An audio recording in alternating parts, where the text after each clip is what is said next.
চীন প্রশ্নে যে ৩ ইস্যুকে প্রাধান্য দেবে বাইডেন প্রশাসন। পশ্চিম আফ্রিকায় বোকো হারাম জঙ্গিরা ফের তৎপর, হামলায় নিহত ১৬০। পারমাণবিক কর্মসূচি প্রশ্নে উত্তর দিচ্ছে না ইরান, যা বলছে IAEA। ইসরায়েলের নতুন সরকার অনুমোদনে পার্লামেন্টে ভোটাভুটি রবিবার। অবৈধভাবে যুক্তরাষ্ট্রে আসবেন না, যা বললেন মার্কিন ভাইস প্রেসিডেন্ট। রাডার ফাঁকি দিয়ে সাগরে চলবে রুশ যুদ্ধজাহাজ। এবং ভারতের ২৮ রাজ্যে ভয়ঙ্কর ব্ল্যাক ফাঙ্গাসের হানা। দর্শকের ভিডিওটিতে একটি লাইক দিবেন এবং আপনি কোন স্থান থেকে শুনছেন অবশ্যই কমেন্ট করে জানাবেন। বিস্তারিত খবর পড়ছি আমি ফজলে রাব্বি। চীন প্রশ্নে যে ৩ ইস্যুকে প্রাধান্য দেবে বাইডেন প্রশাসন। মার্কিন প্রেসিডেন্ট হিসেবে ডোনাল্ড ট্রাম্পের বিদায়ের পর যুক্তরাষ্ট্র চীন উত্তেজনায় সাময়িক বিরতি আসবে বলে ধারণা করেছিলেন অনেকে। তবে সেই সম্ভাবনা উড়িয়ে দিয়ে উত্তেজনা অব্যাহত রেখেছে দুই দেশই। যুক্তরাষ্ট্রের নতুন প্রেসিডেন্ট জো বাইডেন শপথ নেওয়ার পরপরই তাইওয়ান দ্বীপের কাছে ২ ডজনেরও বেশি যুদ্ধবিমান উড়িয়েছে বেইজিং। নিজেদের সমুদ্র সীমায় বিদেশি নৌযান প্রবেশ করলে কোস্টগার্ডকে প্রয়োজনে গুলি চালানোর অনুমতি দিয়ে নতুন আইনও পাশ করেছে তারা। অপরদিকে দক্ষিণ চীন সাগরে একটি এয়ারক্রাফট ক্যারিয়ার স্ট্রাইক গ্রুপ পাঠিয়েছে যুক্তরাষ্ট্র। এসব কর্মকাণ্ডকে বাইডেন প্রশাসন ও বেইজিংয়ের মধ্যে আসন্ন বিরোধের সূচনা পর্ব হিসেবে দেখছেন বিশ্লেষকরা।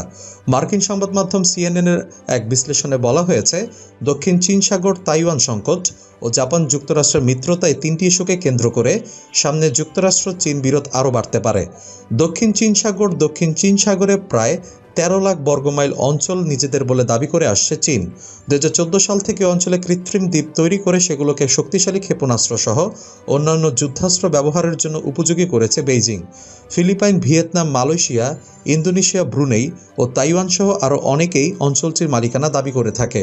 যুক্তরাষ্ট্র সেখানে মালিকানা দাবি না করলেও দেশটির অবস্থান চীনের দাবির বিপক্ষে। ওই অঞ্চলটিতে মিত্রদের পাশে থাকার প্রতিশ্রুতি দিয়েছে ওয়াশিংটন।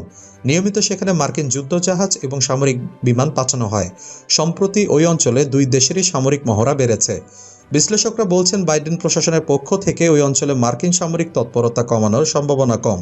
অবশ্য গত বছর নির্বাচনী প্রচারণার সময় বাইডেন নিজেও তার ভাইস প্রেসিডেন্ট থাকার সময়ের কথা স্মরণ করিয়ে দেন। বলেন, সে সময় তিনি শি জিনপিংকে জানিয়েছিলেন যে মার্কিন সেনারা কিভাবে চীনের স্বঘোষিত অঞ্চলে পরিস্থিতি মোকাবেলা করবে। আমি বলেছিলাম, আমরা সেখান দিয়ে উড়ে যাব, তবে মনোযোগ দিয়ে তাকাবো না, বলেন বাইডেন। Taiwan issue. মার্কিন চীন উত্তেজনার মধ্যে তাইওয়ান ইস্যু আবারও সামনে এসেছে। সম্প্রতি ওই অঞ্চলে সামরিক মহড়াও বেড়েছে। কয়েকদিন আগেও তাইওয়ানকে নিজেদের অংশ হিসেবে দাবি করে দ্বীপ অঞ্চলটির কাছে বেশ কয়েকটি যুদ্ধ বোমারু বিমান পাঠায় চীন। এর প্রতিক্রিয়ায় চীনকে তাইওয়ানের উপর চাপ না দেওয়ার অনুরোধ করে ওয়াশিংটন। চীনের এ ধরনের কর্মকাণ্ডকে যুক্তরাষ্ট্রের নতুন প্রশাসনের প্রতি বার্তা বলেই মনে করা হচ্ছে, কারণ দশকের পর দশক ধরে তাইওয়ানের প্রতি নিজেদের সমর্থন ব্যক্ত করে আসছে যুক্তরাষ্ট্র। জো বাইডেন ক্ষমতায় আসার পরও মার্কিন পররাষ্ট্র মন্ত্রণালয় এক বিবৃতিতে জানিয়েছে, তাইওয়ানের প্রতিরক্ষা খাতে তারা সহযোগিতা দেবে। তাছাড়া জো বাইডেন ক্ষমতা গ্রহণের ৩ দিন পর মার্কিন পররাষ্ট্র দপ্তরের মুখপাত্র নেড প্রাইস তাইওয়ান ইস্যুতে বলেন, আমরা বেইজিংকে তাইওয়ানের বিরুদ্ধে তার সামরিক, কূটনৈতিক ও অর্থনৈতিক চাপ বন্ধ করে অঞ্চলটিতে গণতান্ত্রিকভাবে নির্বাচিত প্রতিনিধিদের সঙ্গে বৈঠকে বসার আহ্বান জানিয়েছি। জাপান যুক্তরাষ্ট্র মিত্রতা। জাপানের সঙ্গে যুক্তরাষ্ট্রের বন্ধুত্ব উল্লেখ করার মতো। টোকিওর কাছে ইয়াকোসুকা অঞ্চলে মার্কিন নৌবাহিনীর ৭ম নৌবহরের সদর দপ্তর অবস্থিত। এটি ইন্দো প্যাসিফিক অঞ্চলে টহল দিয়ে থাকে। এছাড়া জাপান সেলফ ডিফেন্স ফোর্স বিশ্বের অন্যতম আধুনিক ও পেশাদার সেনাবাহিনীর প্রতিনিধিত্ব করে এবং জাপানি সেনারা নিয়মিত তাদের মার্কিন অংশীদারদের সঙ্গে প্রশিক্ষণে অংশ নেয়। অপরদিকে সেনকাকু দ্বীপপুঞ্জ নিয়ে জাপানের সঙ্গে চীনের বিরোধ রয়েছে। ১৯৭২ সাল থেকে জাপান সেনকাকু দ্বীপপুঞ্জ পরিচালনা করে এলেও ওই অঞ্চলে নিজেদের সার্বভৌমত্ব দাবি করে থাকে বেইজিং।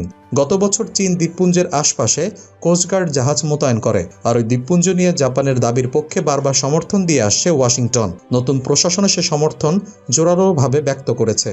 সম্প্রতি জাপানের প্রধানমন্ত্রী ইয়োশিহিদে সুগার সঙ্গে টেলিফোন আলাপে প্রেসিডেন্ট বাইডেন বলেছেন, পূর্ব চীন সাগরের বিতর্কিত সেনকাকু দ্বীপপুঞ্জ সহ পুরো জাপানকে রক্ষার ব্যাপারে তার প্রশাসন প্রতিশ্রুতিবদ্ধ।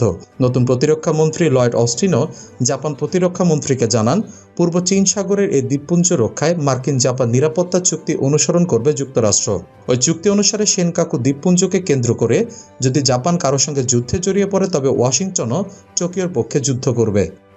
পশ্চিম আফ্রিকায় বোকো হারাম জঙ্গিরা ফের তৎপর, হামলায় নিহত ১৬০। পশ্চিম আফ্রিকায় বিশেষ করে নাইজেরিয়া ও এর আশেপাশের দেশগুলোতে সন্ত্রাসী গোষ্ঠীর তৎপরতা অনেক বেড়ে গেছে। বুর্কিনা ফাসোর উত্তরাঞ্চলে একটি গ্রামের সশস্ত্র সন্ত্রাসীদের সর্বসাম্প্রতিক হামলায় ১৬০ জনের বেশি বেসামরিক মানুষ নিহত হয়েছে এবং তাদের ঘরবাড়ি ও দোকানপাটে অগ্নিসংযোগ করা হয়েছে। জাতিসংঘ ঘটনার তীব্র নিন্দা জানিয়েছে। জাতিসংঘের মহাসচিব আন্তোনিও গুতেরেস লোমহর্ষক এই হত্যাকাণ্ডের ঘটনায় গভীর উদ্বেগ প্রকাশ করে এই অঞ্চলের উগ্র সন্ত্রাসী গোষ্ঠীগুলোকে মোকাবেলা করার জন্য আন্তর্জাতিক সমাজের প্রতি আহ্বান জানিয়েছেন। একই সঙ্গে তিনি সন্ত্রাসীদের মোকাবেলা করার জন্য পশ্চিম আফ্রিকার সরকারগুলোকে জাতিসংঘের পক্ষ থেকে আরও বেশি সহায়তা করার উপর গুরুত্ব আরোপ করেছেন। পশ্চিম আফ্রিকার বেশ কিছু দেশে অনেক বছর ধরে উগ্র তাকফিরি সন্ত্রাসী গোষ্ঠী বোকো হারামের সশস্ত্র তৎপরতা বজায় রয়েছে। অন্যদিকে পূর্ব আফ্রিকার দেশগুলোতেও আরেক উগ্র সন্ত্রাসী গোষ্ঠী আশ-শাবাব সন্ত্রাসী কর্মকাণ্ড চালিয়ে যাচ্ছে। নাইজেরিয়া, মালি, সোমালিয়া সহ আরও বেশ কিছু দেশে তৎপর আফ্রিকার এই দুই সন্ত্রাসী গোষ্ঠী ওই অঞ্চলের প্রাকৃতিক সম্পদ লুণ্ঠন এবং ধর্মের নামে বিকৃত উগ্র চিন্তা ছড়িয়ে দেওয়ার চেষ্টা করছে। যদিও সাম্প্রতিক বছরগুলোতে আফ্রিকার বিভিন্ন দেশের কর্মকর্তারা উগ্র সন্ত্রাসবাদীদের মোকাবেলার বিষয়টিকে অগ্রাধিকার দিয়ে আসছেন এবং এদেরকে মোকাবেলায় বিদেশি সেনা মোতায়েনের উপর গুরুত্ব আরোপ করে আসছেন এবং এজন্য তারা অনেক পদক্ষেপও নিয়েছেন, কিন্তু তারপরও সন্ত্রাসবাদ মোকাবেলায় তারা সফল হতে পারেননি। সাম্প্রতিক বছরগুলোতে পশ্চিম এশিয়ায় দেশগুলোর নীতিতে পরিবর্তন, উত্তর আফ্রিকার দেশগুলোতে রাজনৈতিক পরিবর্তন, গোলযোগ ও অস্থিরতা এবং আন্তর্জাতিক অঙ্গনে বৃহৎ শক্তিগুলোর নীতিতে পরিবর্তন প্রভৃতি কারণে আফ্রিকার বহু দেশে সন্ত্রাসবাদীরা আবারও মাথাচাড়া দিয়ে উঠেছে। মধ্যপ্রাচ্যে উগ্র তাকফিরে সন্ত্রাসী গোষ্ঠী দায়েশ বা আইএস জঙ্গিরা চরমভাবে পরাজিত হওয়ার পর তারা এখন আফ্রিকার বিভিন্ন দেশে আশ্রয় নিয়েছে এবং সেখানে সন্ত্রাসী তাণ্ডব চালাচ্ছে, কিন্তু তাদের প্রতিহত করার ক্ষেত্রে আফ্রিকা সরকারগুলোর মধ্যে জোরালো তৎপরতা লক্ষ্য করা যাচ্ছে না। রাজনৈতিক বিশ্লেষক জোর্দান কুপ আফ্রিকা মহাদেশের রাজনৈতিক অস্থিরতা, নিরাপত্তাহীনতা ও অর্থনৈতিক দুর্বলতা বা বিশৃঙ্খলার সুযোগ নিয়ে আইএস জঙ্গিদের মতাদর্শে উজ্জীবিত বোকো হারাম ও আশ-শাবাবের মতো জঙ্গি গোষ্ঠীগুলোর তৎপরতার কথা উল্লেখ করে বলেছেন, সন্ত্রাসীদের দৌরাত্ম্য এতটাই বেড়ে গেছে যে অচিরে আমরা আফ্রিকা মহাদেশে সন্ত্রাসবাদের বিরুদ্ধে প্রকৃত যুদ্ধের দৃশ্য দেখতে পাব। সন্ত্রাসবাদের বিরুদ্ধে যুদ্ধে আফ্রিকার দেশগুলো সেনাবাহিনীর মধ্যে সমন্বয়ের অভাব, সেনাবাহিনীর জন্য পর্যাপ্ত বাজেটের অভাব, বিশেষ রাজনৈতিক ও অর্থনৈতিক স্বার্থ হাসিলের জন্য বিদেশিদের হস্তক্ষেপ ও সন্ত্রাসবাদ মোকাবেলায় অজুহাতে বিভিন্ন উদ্দেশ্যে বিদেশি সেনা উপস্থিত উগ্র গোষ্ঠীগুলোর তৎপরতা বিস্তারে ভূমিকা রাখছে। বিশেষ করে আফ্রিকার দেশগুলোর অর্থনৈতিক দুরবস্থা ও দারিদ্র্যের সুযোগ নিয়ে একদিকে যেমন বিদেশিরা হস্তক্ষেপের সুযোগ পাচ্ছে, অন্যদিকে সন্ত্রাসী গোষ্ঠীগুলো তাদের তৎপরতা বিস্তারের সুযোগ পাচ্ছে। দরিদ্রতার সুযোগ নিয়ে সন্ত্রাসীরা আফ্রিকার যুবকদের উগ্রতার দিকে টেনে আনার চেষ্টা করছে এবং সন্ত্রাসী কাজে তাদেরকে ব্যবহার করছে। এদিকে কোনো কোনো দেশ এসব সন্ত্রাসী গোষ্ঠীগুলোকে পৃষ্ঠপোষকতা করছে, গোপনে তাদেরকে অস্ত্র অর্থ সহায়তা দিচ্ছে। আবার এই সন্ত্রাসীদেরকে দমনের অজুহাতে পাশ্চাত্য দেশগুলো আফ্রিকার বিভিন্ন দেশের তাদের সেনা উপস্থিতি ও হস্তক্ষেপ বজায় রেখেছে। শুধু সন্ত্রাসীদের দমনের অজুহাতে বহু বছর ধরে মালিতে ফ্রান্সের সেনা মোতায়েন রয়েছে এবং উপকূলবর্তী অঞ্চলের দেশগুলো প্রাকৃতিক সম্পদ হাতিয়ে নেওয়ার চেষ্টা করছে। আফ্রিকা মহাদেশ আইএস ও বোকো হারামের মতো উগ্র জঙ্গিবাদের যে বিস্তার ঘটেছে তাতে কেবল শুধু আফ্রিকার দেশগুলো নয়, সারা বিশ্বের দেশগুলোর জন্যই হুমকি। তাই সন্ত্রাসীদের মোকাবেলায় আফ্রিকার সব দেশকে সমন্বিত পদক্ষেপ নিতে হবে বলে পর্যবেক্ষকরা মনে করছেন। পারমাণবিক কর্মসূচি প্রশ্নে উত্তর দিচ্ছে না ইরান, যা বলছে আইএইএ। ইরান তার পারমাণবিক কর্মসূচির ব্যাপারে আন্তর্জাতিক আণবিক শক্তি সংস্থা বা আইএইএ এর প্রশ্নের উত্তর দিচ্ছে না বলে অভিযোগ করেছে সংস্থাটি। সোমবার সংস্থার মহাপরিচালক রাফায়েল মারিয়ানো এই অভিযোগ করেন। এক প্রতিবেদনে খবর জানিয়েছে তুর্কি সংবাদ মাধ্যম আনাদুলু এজেন্সি। রাফায়েল মারিয়ানো বলেন, ইরানের কাছে তাদের পরমাণু কর্মসূচি সংক্রান্ত যেসব তথ্য জানতে চাওয়া হচ্ছে সে ব্যাপারে তারা ইতিবাচক সাড়া দিচ্ছে না। এতে করে তাদের কর্মসূচি শান্তিপূর্ণ কিনা সেটি নিশ্চিতে আইএইএ এর প্রচেষ্টা মারাত্মকভাবে ক্ষতিগ্রস্ত হচ্ছে।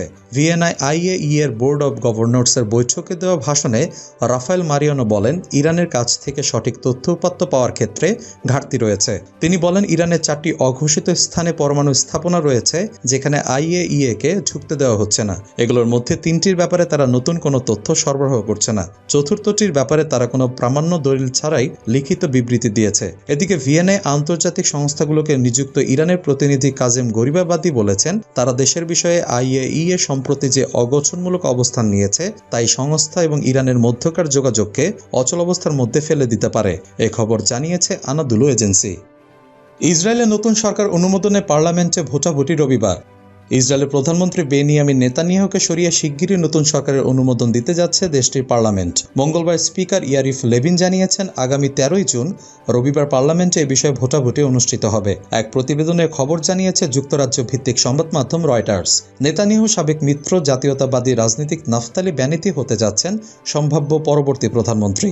রবিবার তিনি নেতানিয়াহুকে ক্ষমতা ছাড়ার আহ্বান জানিয়েছেন। একই সঙ্গে সম্ভাব্য নতুন জোট সরকারকে ক্ষতিগ্রস্ত না করার আহ্বান জানিয়েছেন তিনি। নেসেট স্পিকার ইয়ারিফ লেভিনের প্রতিও নতুন সরকার গঠনের বিষয়ে দ্রুত ভোট গ্রহণের আহ্বান জানিয়েছেন নাফতালি বেনেত। টানা 12 বছর ধরে ইসরায়েলের প্রধানমন্ত্রীর দায়িত্ব পালন করছেন বেনিয়ামিন নেতানিয়াহু। তবে এবার তাকে ক্ষমতা থেকে সরাতে জোটবদ্ধ হয়েছে দেশটির 8টি ভিন্ন দর্শনের রাজনৈতিক দল। এর মধ্যে ডান, বাম, মধ্যপন্থী ও আরব দলগুলোও রয়েছে। নিজেদের মধ্যে মতবিরোধ থাকলেও নেতানিয়াহু জামানার অবসান ঘটাতে জোটবদ্ধ হয়েছে তারা। ক্ষমতা থেকে অপসারিত হলে দুর্নীতির অভিযোগে কারাগারে যেতে হতে পারে নেতানিয়াহুকে। অবৈধভাবে যুক্তরাষ্ট্রে আসবেন না, যা বললেন মার্কিন ভাইস প্রেসিডেন্ট। যুক্তরাষ্ট্রে অভিবাসন প্রত্যাশীদের অবৈধভাবে দেশটিতে প্রবেশ না করার আহ্বান জানিয়েছেন মার্কিন ভাইস প্রেসিডেন্ট কমলা হ্যারিস। দায়িত্ব গ্রহণের পর প্রথম বিদেশ সফরে গুয়েতেমালায় গিয়ে এই আহ্বান জানান তিনি। 7 জুন সোমবার গুয়েতেমালার প্রেসিডেন্ট আলেকজান্দ্রা গিয়েমাতেইয়ের সঙ্গে এক যৌথ সংবাদ সম্মেলনে অংশ নেন কমলা হ্যারিস। সেখানে তিনি বলেন, গুয়েতমালা, এল সালভাদোর ও হন্ডুরাসের জনগণকে যুক্তরাষ্ট্রমুখী হওয়া থেকে বিরত রাখা খুবই জরুরি। সীমান্ত সুরক্ষিত রাখতে আইন প্রয়োগ করা হবে। অবৈধভাবে প্রবেশের চেষ্টাকারীদের সীমান্ত থেকেই ফিরিয়ে দেওয়া হবে, সুতরাং এভাবে আসবেন না। দরিদ্র ও বেকারত্বের কারণে দীর্ঘদিন ধরেই মধ্য আমেরিকার দেশগুলোর বিপুল সংখ্যক মানুষ যুক্তরাষ্ট্রে অভিবাসন গ্রহণে মরিয়া। দেশটির দক্ষিণ সীমান্তে অবৈধ অভিবাসীদের এই স্রোত নিয়ন্ত্রণে কমলা হ্যারিসকে দায়িত্ব দিয়েছেন মার্কিন প্রেসিডেন্ট জো বাইডেন। সে দায়িত্ব পালনের অংশ হিসেবেই তার এই সফরে কমলা হ্যারিস বলেন, অবৈধভাবে সীমান্ত পাড়ি দেওয়ার চেষ্টা বিপজ্জনক। এতে করে মূলত পাচারকারীরাই লাভবান হয়। অবৈধ অভিবাসন ঠেকাতে গুয়েতমালার সঙ্গে একযোগে কাজ করার ব্যাপারে যুক্তরাষ্ট্রের আগ্রহের কথাও জানান কমলা হ্যারিস। তিনি বলেন, গুয়েতেমালার উত্তর ও দক্ষিণ সীমান্তে অভিবাসন ইস্যুতে একযোগে কাজ করার ব্যাপারে দেশটির প্রেসিডেন্টের সঙ্গে আমি একমত হয়েছি। সূত্র আল জাজিরা, বিবিসি। রাডার ফাঁকি দিয়ে সাগরে চলবে রুশ যুদ্ধজাহাজ। প্রথমবারের মতো স্টেলথ প্রযুক্তির নতুন নৌজাহাজ নির্মাণ করছে রাশিয়া। এতে সমুদ্রে চলাচলের সময় জাহাজটি শনাক্ত করা কঠিন হয়ে পড়বে। মঙ্গলবার 8 জুন RI এর বরাতে বার্তা সংস্থা রয়টার্স এমন খবর দিয়েছে। করভেট জাহাজটির অবকাঠামো হবে মার্কারি বা পারতের। এটির নাম দেওয়া হয়েছে প্রকল্প 20386। ইতোমধ্যে জাহাজটির নির্মাণ কাজ শুরু হয়েছে। আগামী বছর নৌবাহিনীর হাতে সমর্পণ করা হবে। জাহাজটিতে কামান, ক্রুজ ক্ষেপণাস্ত্র ও বিমান বিধ্বংসী ক্ষেপণাস্ত্রও থাকছে। ডুবোজাহাজ খুঁজে বের করে তা ধ্বংস করার সক্ষমতাও দেওয়া হবে এই জাহাজকে। সম্প্রতি নৌবাহিনীর আধুনিকায়নে ব্যাপক খরচ করছে রাশিয়া। মার্কিন নিষেধাজ্ঞায় সংকটে থাকা সামরিক বাহিনীকে পুনর্গঠনে রুশ প্রেসিডেন্ট ভ্লাদিমির পুতিনের চেষ্টার অংশ হিসেবে বিভিন্ন উদ্যোগ নেওয়া হয়েছে। 1991 সালে সোভিয়েত ইউনিয়নের পতনের পর বর্তমানে পশ্চিমা দেশগুলোর সঙ্গে রাশিয়ার রাজনৈতিক সম্পর্ক সবচেয়ে খারাপ অবস্থায় রয়েছে।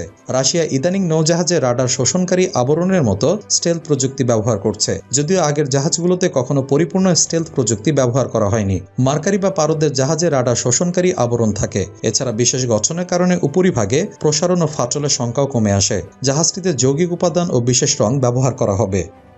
ভারতের 28 রাজ্যে ভয়ঙ্কর ব্ল্যাক ফাঙ্গাসের হানা। ভারতে ব্ল্যাক ফাঙ্গাসে আক্রান্ত রোগীর সংখ্যা 28,000 ছাড়িয়েছে। সোমবার 7 জুন দেশটির স্বাস্থ্যমন্ত্রী হর্ষবর্ধন বলেছেন, দেশের 28টি রাজ্যে এই সংক্রমণ শনাক্ত হয়েছে।